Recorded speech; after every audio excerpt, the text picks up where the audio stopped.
Bende Mataram. Audiobook, novel silat. Cerita, Hapraktikto. Bab 90. Sangaji jadi tambah perasa, ia merasa diri seperti seseorang yang ditinggalkan semuanya. Tiba-tiba saja teringatlah dia kepada ibunya yang berada jauh di rantau orang. Rasa rindunya terus saja menyanyi-nyanyi lembut dalam lubuk hati. Perlahan-lahan ia memutar tubuh dan berjalan kuyu mengarah ke selatan. Sepanjang jalan, mulailah dia menyiasati perjalanan hidupnya.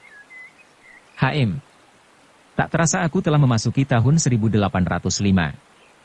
Hampir 1 tahun lamanya aku meninggalkan ibu. Dahulu aku begitu bersemangat hendak berbuat sesuatu kebajikan, pintanya dalam hati. Dengan doa restu ibu, aku hendak menuntut balas kematian ayah. Musuh ayah ibu telah kuketahui kini. Pangeran Bumi Gede.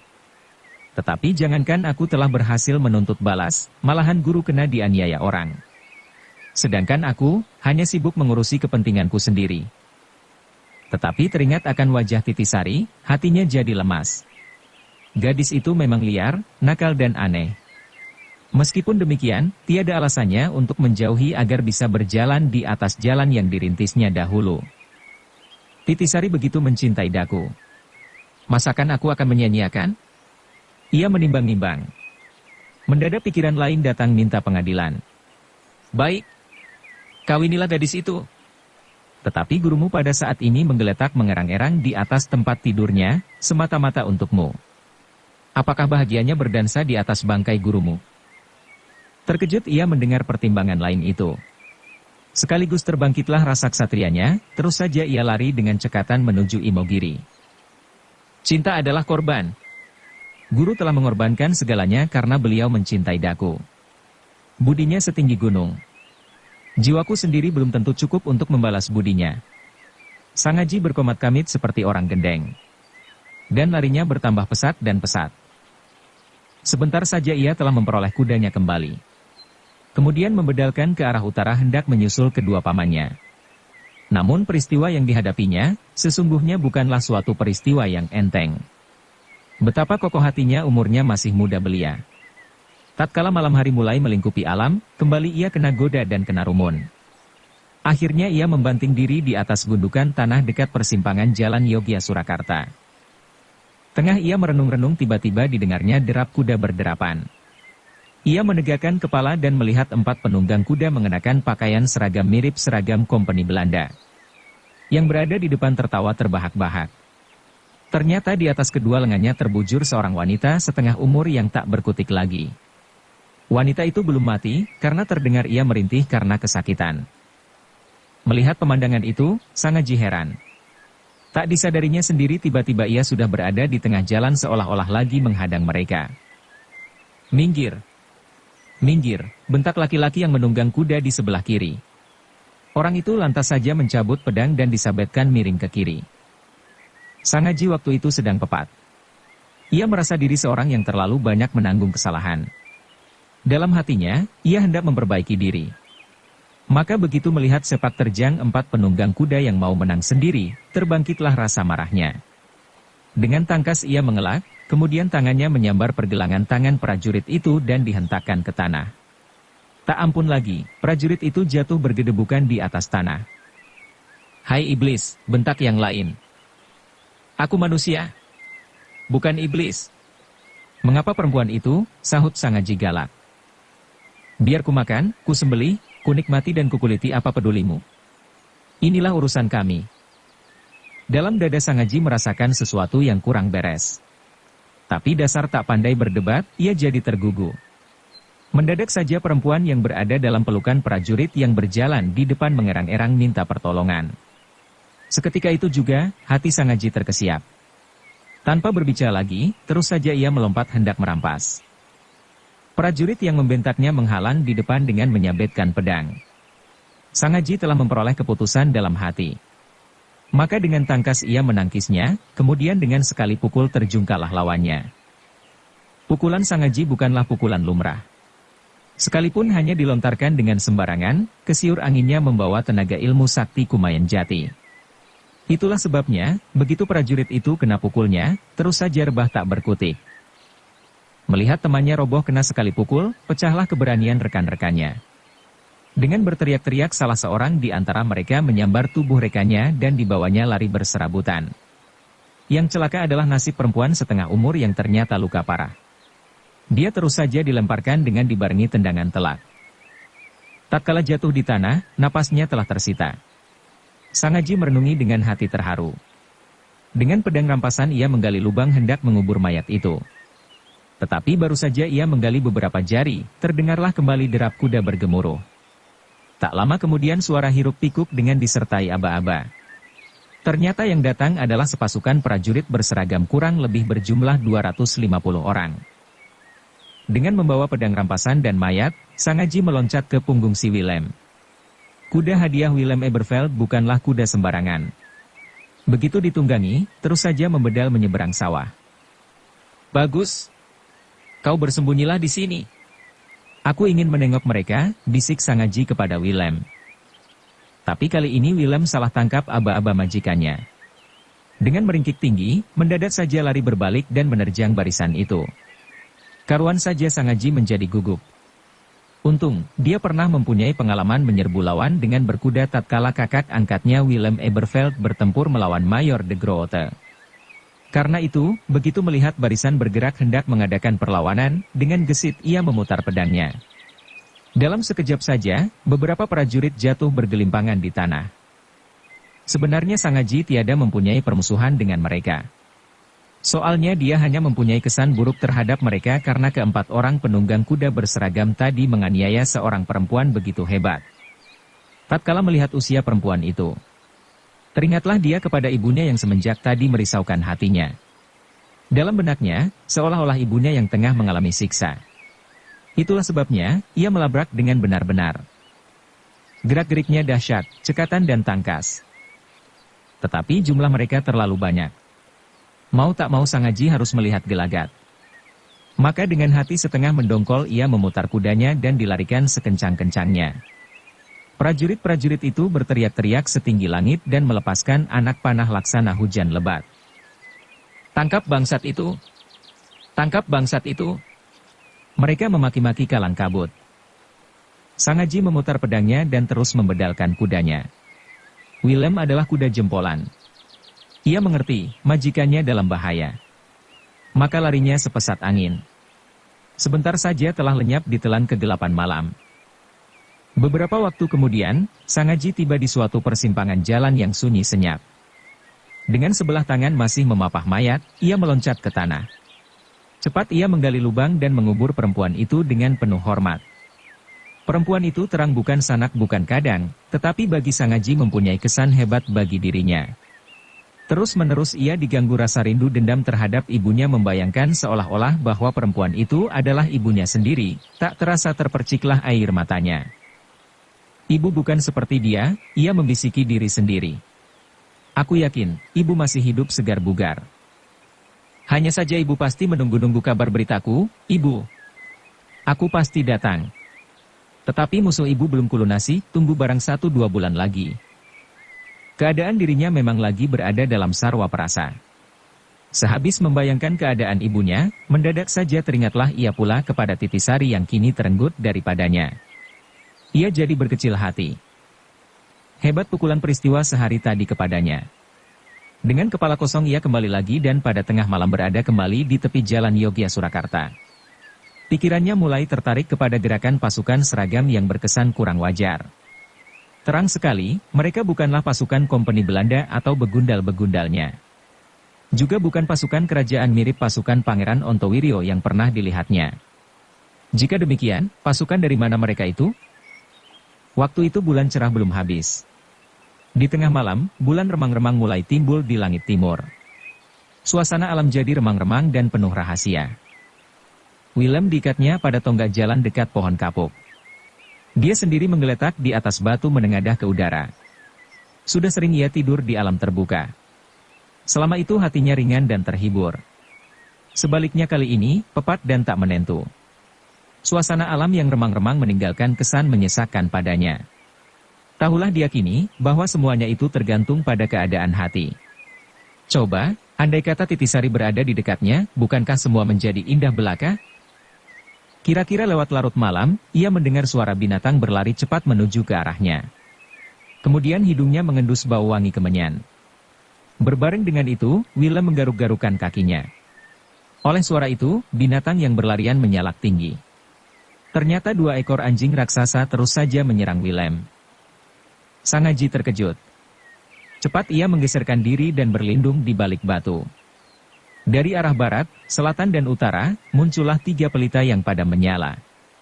Dan saat itu pula, Willem mulai bertahan sebisa-bisanya melawan serangan 2 ekor anjing raksasa yang nampak galak bukan kepalang. Menyaksikan Willem kena ganggu, Sang Haji hendak meloncat membantu. Tetapi teringat akan 3 pelita yang padam menyala itu, ia jadi sangsi. Ia meraba-raba sekitarnya mencari batu. Selagi ia meraba-raba, dari sebelah barat tiba-tiba terdengar suara hela napas. Ia menengok dan begitu menjenakkan mata, hatinya terkesiap. Hampir-hampir ia tak percaya kepada matanya sendiri. Karena yang dilihatnya adalah sesosok bayangan setingginya 6-7 meter. Tapi tatkala bayangan itu selalu mengeluarkan bunyi duk-duk-duk, tahulah dia apa sebabnya. Ternyata bayangan itu berjalan di atas 2 penyangga tongkat bambu, egrang Jawa, yang berukuran 3 kali tinggi manusia lumrah. Permainan egrang-egrangan seringkali ia melihatnya sebagai permainan kanak-kanak. Dan bahwasanya seorang dewasa berjalan di atas egrang itu, benar-benar mengherankan. Apakah orang ini beradat angin-anginan, pikirnya. Tetapi kian diamat-amati, hati Sang Haji kian menjadi heran. Gerak-gerik orang itu gesit luar biasa. Tahu-tahu dengan sekali lompat, ia sudah berada di samping Willem. Dan dengan sekali ayun, 2 ekor anjing yang menyalak memekakan telinga terlontar 20 langkah lebih. Dengan suara bergedebugan mereka mengkaing-kaing tinggi. Melihat pertunjukan itu, Sang Haji ternganga-nganga. Memukul 2 anjing dengan sekali pukul dan melontarkan sampai 20 langkah adalah soal biasa baginya. Yang mengherankan ialah, 2 anjing itu berada di tempat yang tak segaris. Meskipun demikian mereka terlempar berbareng oleh suatu kesiur angin. Itulah suatu tanda, bahwa orang itu memiliki tenaga jasmaniah melebihi orang lumrah. Sekonyong-konyong dari kejauhan terdengar 3 suitan panjang dan nyaring luar biasa. Di tengah malam suaranya bagai pekik burung hantu. Sesosok bayangan nampak mendatangi dengan kecepatan luar biasa. Kedua ekor anjing yang mengkaing-kaing kesakitan terus saja berdiri tertatih-tatih menyongsongnya. Bayangan itu ternyata seorang laki-laki berperawakan tegap, bercambang tebal dan berpakaian serba hitam. Kedua anjing itu terus saja mengibas-ibaskan ekornya seperti lagi mengadu. Sang Haji mengamat-amati orang itu dengan lebih seksama, kesannya berwibawa benar. Meskipun pada malam hari, Sang Haji seolah-olah melihat sinar matanya yang cemerlang, ia membawa sebatang kapak yang diselipkan di pinggang. "Randu Kintir," teriak orang itu. "Kenapa kau menghajar kedua anjingku?" Kata orang, memukul anjing samalah halnya dengan menantang majikannya. "Benar-benar kau seorang biadab tak tahu aturan." "Saudara Malang Yuda," sahut Randu Kintir. "Aku seorang tukang pancing. Kerjaku cuma berada di tepi rawa dan sungai. Kebiasaanku menjaga hasil pancinganku. Melihat anjingmu menyalaki kuda, aku jadi usilan. Sangkaku ia lagi hendak menggerogoti ikan pancingan. Meskipun demikian, aku hanya mendepaknya. Coba kalau aku lupa daratan, sekali kemplang kedua anjingmu akan pelesir ke neraka. Tetapi biarlah aku minta maaf padamu." Setelah berkata demikian, Randu Kintir membungkuk hormat sebagai pernyataan maaf dengan setulus-tulus hati. Namun demikian, masih saja ia menongkrong di atas egrangnya. Terang sekali, hatinya tak sudi minta maaf. Sekalipun demikian, Malang Yuda sudah puas dibuatnya. "Randu Kintir," katanya, "bagaimana dengan urusan Bagas Wilatikta?" Mendengar nama Bagas Wilatikta, Sang Haji terkejut dan segera menajamkan pendengarannya dengan penuh perhatian. Ia mencoba memisahkan diri. Bende Mataram dan keris Tunggul Manik hendak dikangkangi. Mana bisa begitu? Malam ini menurut perjanjian ia hendak datang kemari. Di sini ia hendak mengambil penentuan. Dia seorang diri dan kita berempat. Nah, biarlah dia menumbuk tembok, jawab Randu Kintir. Malang Yuda tertawa tergelak-gelak sampai tubuhnya berguncangan. "Aku Malang Yuda jauh-jauh datang kemari untuk memenuhi undangan," katanya. "Tak kusangka, bangsat itu mempunyai maksud begitu. Kita semua sudah bekerja dengan rapi waktu menjebak Wirapati. Di antara kita pun, seorang kena dilukai sehingga hidup tidak mati pun tidak. Masakan dia bersikap seolah-olah seorang majikan besar hendak mengangkangi kedua pusaka itu? HM. Dengan kepandaiannya yang tidak berarti itu, ia hendak memaksa kita tunduk padanya? Ih! Jangan harap. Mendengar disebutnya Wirapati, hati Sangaji tergetar. Sekaligus tahulah dia, bahwa musuh yang dicarinya kini sudah berada di depan hidungnya. Menurut kata hati, ingin sekali ia segera menerjang. Mendadak teringatlah dia bahwa Randu Kintir menyebutkan berempat. Pikirnya, membasmi rumput harus sampai ke akar-akarnya. Biarlah kutunggu barang sebentar. Tatkala itu Randu Kintir lantas saja tertawa terbahak-bahak. Katanya bergelora, memang di kolong langit ini kecuali saudara Malangyuda tiada orang lain yang sanggup mengalahkannya. Bukankah Malangyuda berarti malang melintang ke segala penjuru tanpa tandingan? Malangyuda tertawa tinggi mendengar ungkapan-ungkapan itu. Hatinya girang benar. Mendadak bertanya, Randu Kintir, sewaktu kau mendengar bunyi mulutnya yang begitu besar, mengapa tidak lantas menamparnya? Aku mendengar kabar ini dari Citra Soma dan Panji Pengalasan yang menjaga kedua pusaka tersebut. Kala itu, aku lagi memancing. Karena itu, tak dapat aku menyenangkan harapanmu. Bagus. Sesudah kau kini habis memancing, mengapa kau tak mencarinya? Apa kau takut padanya? Takut?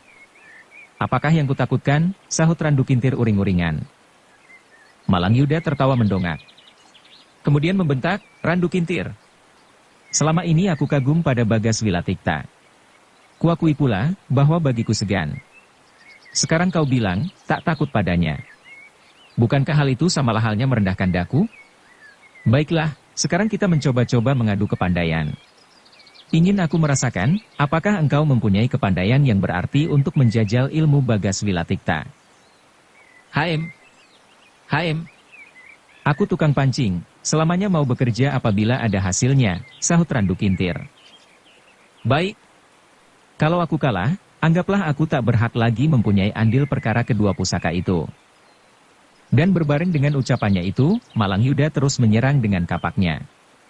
Randu Kintir ternyata benar-benar gesit. Meskipun masih berada di atas egrangnya yang tegak berdiri bagai tiang, ia dapat menyingkir dengan gerakan indah dan tangkas luar biasa. Kemudian bagaikan kilat, ia membalas menyerang. Tetapi musuhnya bersenjata kapak. Bagaimanapun juga, ia kalah dalam hal mengadu tenaga. Maka tahu-tahu ia mengeluarkan sebilah galah dengan benang pengait. Ternyata itulah sebuah pancing yang dibuatnya sebagai senjatanya. Terus ia menyongsong gempuran kapak Malangyuda, keras melawan keras. Masing-masing mempunyai senjata andalan. Yang satu tajam dan kuat. Lainnya, lemas dan lembut. Meskipun demikian, senjata mereka masing-masing mengeluarkan bunyi desing dan gaung yang hebat. Senjata pancing Randu Kintir menyambar-nyambar seperti kilat. Setiap kali berbentur gagang kapak lawan, segera hendak melilitnya. Sebaliknya kapak Malangyuda seperti mempunyai mata. Apabila hampir kena gubat, mendadak saja terus membetot berbareng memapas ke samping. Pada suatu kali tenaga benturan mereka benar-benar mengenai sasaran yang dikehendaki. Masing-masing kena dipentalkan 2 langkah dengan pekikan heran. Randu Kintir, teriak Malangyuda. Kepandaianmu memainkan pancing boleh juga. Untung aku bukan ikan goblok, sehingga tak mudah kau beri umpan. Hai. Ilmu kepandaian apakah itu namanya? Kentut. Kentut, maki Randu Kintir. Inilah ilmu kepandaian kentut. Randu Kintir. Aku bicara dengan setulus hatiku, apa sebab engkau membalas dengan cara begitu rupa? Malangyuda jadi sakit hati. Engkau bertanya, aku sudah menjawab. Bukankah sudah terbayar? Kau mau mengompak hatiku yang goblok? Masakan bisa? Mendengar ucapan Randu Kintir, Malangyuda tertawa terbahak-bahak dan terus membungkuk hormat. Dan buru-buru Randu Kintir membalas hormatnya dari atas egrangnya. Mendadak saja terdengar suara berdesing. Kaget Randu Kintir menengadahkan mukanya. Belum lagi ia sempat bergerak, sebongkah tanah telah menghantam salah satu tongkatnya. Hebat tenaga pelempar bongkahan tanah itu, karena tongkat Randu Kintir kena dipentalkan. Dan dengan berjungkir balik, Randu Kintir mendarat ke tanah. Siapa? Ia membentak terkejut. Memberi hormat sesama kawan, masakan masih saja menongkrong di atas egrang, sahut suatu suara. Di saat itu juga muncullah laki-laki berperawakan ramping dan gerak-geriknya halus. Ia menyandang sebuah cangkul di atas pundaknya. Agaknya, cangkul itu merupakan senjata andalannya. Tadi ia seperti mencangkul tanah. Mendadak saja bongkahan tanah yang kena cangkulnya terus melesat menghantam tongkat egrang Randu Kintir. Panji Pengalasan, seru Malangyuda. Kami sedang bermain-main. Mengapa kau ikut campur? Kita adalah sesama rekan. Masakan kalian bisa bermain-main tanpa menunggu aku, sahut Panji Pengalasan dengan suara lembut. Lihatlah. Saudara Citra Soma penunggu warung kopi yang berbudi, ikut menyesali kalian. Baik Randu Kintir maupun Malangyuda terus menoleh ke arah telunjuknya. Di sana berdiri seorang laki-laki berkesan keruh menentang mereka. Hai. Kapan kau datang, seru Randu Kintir. Kau pun akan berebut kedua benda pusaka Bende Mataram. Orang yang disebut Citra Soma mendeham. Dengan suara malas, singkat dan pendek ia menjawab, kedua benda itu milik kita bersama. Habis perkara. Itulah jempol. Sahut Malangyuda dengan tertawa terkekeh-kekeh. Tapi si bangsat Bagas Wilatikta berpikir lain. Kita semua harus menentukan pemiliknya. Barang siapa bisa mengangkangi kedua benda itu, dialah yang berhak menjadi pemiliknya yang sah. Mereka membungkam mulut seolah-olah lagi sibuk menimbang-nimbang. Sekitar tempat itu lantas menjadi sunyi. Sang Haji melongokkan kepalanya dengan diam-diam. Ia tak kenal mereka dengan sejelas-jelasnya dan tak mengetahui peranan apakah yang pernah mereka lakukan terhadap gurunya. Tetapi mendengar tutur katanya, ia yakin mereka adalah sekawan sepaham dalam hal mencelakakan gurunya. Teringat akan penderitaan gurunya, seketika itu juga mendidih darahnya. Sebenarnya Pangeran Bumi Gede mau membeli berapa? Panji Pengalasan membuka mulutnya. Citra Soma si pendiam menjawab, 2 gedung, 40 hektar sawah, uang Rp500.000. Jumlah yang menyenangkan juga, sahut Randu Kintir yang mulutnya tajam. Cuma saja susah membaginya. Bayangkan jumlah itu dibagi 5. Sawah dan jumlah uang gampang dibagi. Tetapi membagi 2 gedung adalah sulit. Siapa kesudian kebagian kamar kencing dan kamar pelangsir kotoran? Entahlah kalau kalian tukang kentut. Malangyuda tertawa terbahak-bahak. Kau lupa. Kita pun masih harus memberi bagian sedikit kepada Bagus Tilam, Suma, Wira, Pitrah dan Salamah. Mereka pun bukankah ikut bekerja pula? Kentut, sahut si mulut jahil Randu Kintir. Bagus Tilam sebentar lagi akan mampus. Masakan perlu segala tetek bengek? Suma, Wira, Pitrah, dan Salamah cuma cecunguk yang tak punya guna. Dahulu mereka cuma kita gantung terbalik selama 1/4 jam. Apakah susahnya cuma digantung begitu saja? Kau bisa menutup mulutmu tidak, tegur Panji Pengalasan. Ini mulutku sendiri, apa perlu kau usilan? Kita lagi mempertimbangkan jerih payah kita. Janganlah kau ganggu agar kita bisa menentukan sikap terhadap kemauan Bagus Wilatikta. Mendengar alasan Panji Pengalasan, mulut jahil Randu Kintir menurut juga. Segera ia menguasai mulutnya dan memasang kuping. Sejenak kemudian, Panji Pengalasan meminta keterangan kepada Citra Soma. Siapa lagi calon pembeli kedua benda pusaka itu? Sang Haji yang diam-diam mengikuti dari belakang. Patih Danurejo II. Berapa dia menjanjikan upah? 4 gedung, 100 hektar sawah, 20 ekor lembu, uang Rp750.000. Ini lebih mendingan, sahut Randu Kintir yang tak bisa menguasai mulutnya lagi begitu mendengar jumlah tawaran. Hai, diam, bentak Malangyuda. Dengarkan dulu. Kena bentakan Malangyuda, Randu Kintir melototkan matanya. Menuruti hatinya, ingin ia membalas mendamprat. Mendadak terdengar Panji Pengalasan bertanya lagi, siapa lagi? Sri Sultan. Kentut, maki Randu Kintir. Kenapa kentut? Citra Soma minta keterangan. Kentut. Dan Malangyuda yang beradat berangasan, lantas saja mendamprat. Hai. Kau jangan bilang kentut-kentut terus-menerus. Bilanglah apa sebabnya? Aku bilang kentut ya kentut. Masakan kau tak tahu? Randu Kintir melototkan matanya. Siapa sudi mendengarkan omongan yang besar? Coba pikir. Masakan Sri Sultan begitu gampang keluar dari istana semata-mata untuk menemui Paduka Yang Mulia Citra Soma. Pintalah keterangan dahulu dan jangan hanya memaki-maki melulu, sahut Panji Pengalasan. Meskipun Pangeran Bumi Gede dan Gusti Patih pun bukanlah datang sendiri. Tapi mereka mengirimkan orang-orang kepercayaannya untuk mengadakan tawar-menawar. Kau tahu kini, goblok? Randu Kintir rupanya berhati jujur. Dalam hati mengakui terlalu ceroboh sampai memaki kawan sendiri.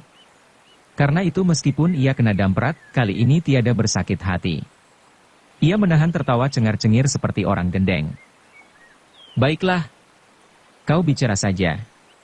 Memang akulah yang kentut, katanya. Rekan-rekannya menggerendengi kecerobohannya. Kemudian Citra Soma menerangkan jumlah penawarannya. Dengarkan. Kali ini bisa kita pertimbangkan. 10 gedung bangsawan, 500 hektar sawah, 100 ekor lembu. Uang, 1 juta ringgit. Dan siapa yang ikut serta mendapat pangkat wedana. Bagus. Mereka berteriak girang hampir berbareng. Nanti dulu. Rupanya Pangeran Bumi Gede mendengar penawaran ini. Dengan persetujuan Gusti Patih, ia menjanjikan jumlah penawaran Sri Sultan 2 kali lipat. Bahkan, sepertiga tanah kerajaan diberikan pula dan kita semua dijanjikan pangkat bupati, sahut Citra Soma bersemangat. Nah, penawaran apa lagi yang kita tunggu? Berikan kepadanya, teriak Malang Yuda. Kau setuju? Panji Pengalasan menegas. Kau pun akan berebut kedua benda pusaka Bende Mataram. Bukankah itu suatu penawaran yang paling tinggi dan cukup berharga? Dan kau Randu Kintir? Si mulut jahil tiada segera menjawab. Mulutnya masih sengaja cengar-cengir. Dan setelah didesak 2-3 kali, akhirnya menjawab, aku si tukang pancing. Kebiasaanku melemparkan pancing dan terus menyaplok hasilnya. Dan tak biasa mengumbar mulut besar menyebutkan jumlah-jumlah tanpa gede bukti. Monyet.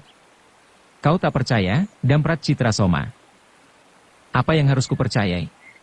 Kentutmu. Tunggu Baruna. Dialah yang mengadakan pembicaraan. Nah, kau nanti akan mendengar sendiri. Randu Kintir tertawa terkekeh-kekeh sambil meludahi tanah. Masakan aku harus mempercayai mulut Baruna pemalas, penunggu jembatan? Mana dia? Aku ada di sini. Tiba-tiba terdengar suara bermalas-malasan. Sang Aji terkejut bukan main. Suara itu datang dari arah belakangnya. Dan tatkala menoleh, ia melihat seseorang berbaring di atas batu yang berada kira-kira 10 langkah di belakang punggungnya. Kapan orang itu di atas batu, sama sekali tak diketahuinya. Mendadak saja, tersadarlah dia. Ah! Pikirnya dalam hati. Terang sekali mereka bukanlah orang lumrah. Kalau tadi mereka melihat si Willem, masakan tak ingat pemiliknya? Apa sebab mereka sama sekali tak menyinggung pemilik Willem? Oleh pertimbangan itu, ia menyesali ketololannya sendiri. Lantas saja timbullah dugaannya, pasti mereka telah mengetahui keberadaanku. Nampaknya semua gerak-geriknya sudah diatur demikian rupa semacam jebakan untuk mengelabui mataku. Alangkah tololku. Dalam pada itu, Randu Kintir terdengar memaki kalang kabut. Kemudian mendamprat, semenjak kapan kau berada di situ? Semenjak kapan? Jawab Baruna dengan menguap panjang. Semenjak batang hidungmu belum dilahirkan di sini, aku sudah berada di peraduanku. Mengapa? Bangsat! Kita semua saling bertengkar dan kau enak-enak berada di situ. Turun. Naiklah. Malam hari kian nampak terang. Kalau kau berada di sini, bulan yang tolol itu kelihatan terang benderang. Kau mau apa dariku? Randu Kintir maju 2 langkah. Rekan-rekannya mendadak maju pula. Sikapnya seolah-olah lagi bergerak mengepung sesuatu. Aku menghendaki bukti tawar-menawar, teriak Randu Kintir. Tak sudi aku mendengarkan ocehan tak keruan juntrungnya. Ya kalian goblok tak mempunyai otak? Hayo jawablah dahulu pertanyaanku ini. Apakah kalian mengangkangi kedua pusaka itu? Kalau kalian sudah bisa menjawab, nah itulah baru syah. Kentut, maki Randu Kintir. Apakah kedua pusaka itu kepunyaanmu? Apakah milik Bagas Wilatikta?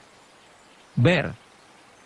Baruna menegakkan badan sambil tertawa terkekeh-kekeh. Kalian tahu, kedua pusaka itu datang dari tangan murid Gunung Damar. Tapi dia kalian jebak begitu rupa. Apakah itu perbuatan laki-laki? Baiklah.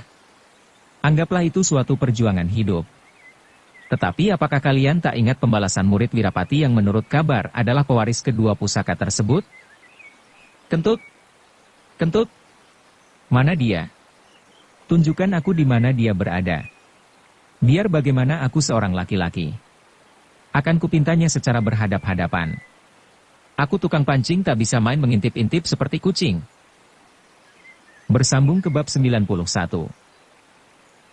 Dukung kami dengan subscribe, follow, like, komen dan share. Terima kasih.